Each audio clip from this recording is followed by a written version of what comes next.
Hi viewers, welcome to Gaganatara vlogs. ఇవాళ మన ఛానల్లో చింతపండు పులిహోర ఎలా చేయాలో చూడబోతున్నామండి. చాలా సింపుల్గా చేసుకోవచ్చు, చాలా టేస్టీగా కూడా ఉంటుంది. మీరు కూడా ఒకసారి డెఫినెట్గా ట్రై చేయండి. సో ఇది ఎలా చేసుకోవాలో ప్రొసీజర్లోకి వెళ్ళిపోదాం. సో నేను ఇక్కడ ఒక ప్యాన్ పెట్టుకున్నానండి. దీంట్లో మెంతులు, ధనియాలు, మిరియాలు, జీలకర్ర వేసి బాగా ఫ్రై చేసుకోవాలి. సో ఫ్రై అయిన వీటిని ప్లేట్లోకి తీసుకుందాం. ఇప్పుడు ఇదే ప్యాన్లో ఉద్దిపప్పు, నువ్వులు, పచ్చెనగపప్పు వేసుకొని బాగా గోల్డెన్ బ్రౌన్ కలర్ వచ్చేదాకా ఫ్రై చేసుకొని ప్లేట్లోకి తీసేసుకుందాం. సో వీటిని చల్లారనివ్వాలండి. నెక్స్ట్ ఇక్కడ ఒక బౌల్లో చింతపండు తీసుకొని ఒకసారి వాష్ చేసుకొని కొన్ని వాటర్ పోసుకొని నానబెట్టుకుంటున్నాను. సో చల్లారిన వీటిని మిక్సీ జార్లో వేసుకొని నున్నగా మిక్సీ పట్టుకోవాలి. ఇప్పుడు చింతపండు రసం గుజ్జు తీసి పెట్టుకున్నానండి. అలాగే అన్నాన్ని ఉడకపెట్టుకొని చల్లారి పెట్టాను. సో ఒక ప్యాన్లో ఒక 3 టేబుల్ స్పూన్ల ఆయిల్ వేసుకొని శనగగింజలు, జీడిపప్పు బాగా ఫ్రై చేసుకోవాలి. ఫ్రై అయిన వీటిని ప్లేట్లోకి తీసుకుందాం.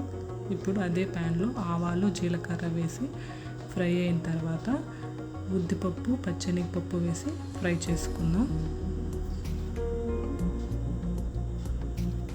సో ఫ్రై అయిపోయాయి కదండి. ఇప్పుడు దీంట్లో ఒక 4 ఎండుమిరపకాయలు తుంచి వేసుకొని ఫ్రై చేసుకోవాలి. అలాగే 2 పచ్చిమిర్చి చీలికలు, కొంచెం కరివేపాకు వేసి ఒకసారి కలుపుకొని కొంచెం చిన్న అల్లం ముక్క వేసి ఫ్రై చేసుకోవాలి. ఆ తర్వాత మనం ఏదైతే చింతపండు రసం తీసి పెట్టుకున్నామో అది కూడా పోసుకొని ఒకసారి బాగా కలుపుకోవాలి. దీంట్లో కొంచెం పసుపు, కొంచెం ఇంగువ వేసి ఒకసారి బాగా కలుపుకోవాలి.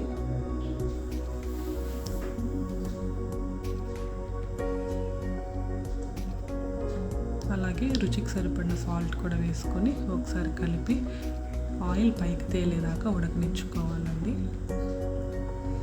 సో ఇలా ఆయిల్ పైకి తేలుతుంది కదండి. ఇప్పుడు కొంచెం కొత్తిమీర వేసి ఒకసారి కలిపి స్టవ్ ఆపేసుకుందాం.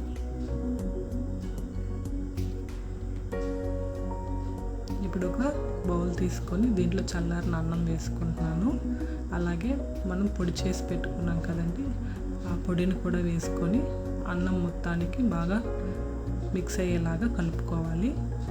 అలాగే చింతపండు రసాన్ని కూడా ఏదైతే మనం ఉడికించుకున్నామో అది కూడా వేసి ఒకసారి రైస్ మొత్తానికి పట్టేలాగా కలుపుకోవాలి.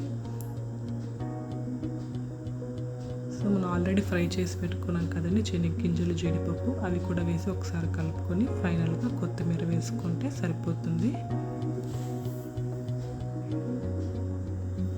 అంతేనండి, చింతపండు పులిహోర రెడీ అయిపోయింది. మీరు కూడా ఒకసారి డెఫినెట్గా ట్రై చేయండి. చాలా సింపుల్గా చేసుకోవచ్చు.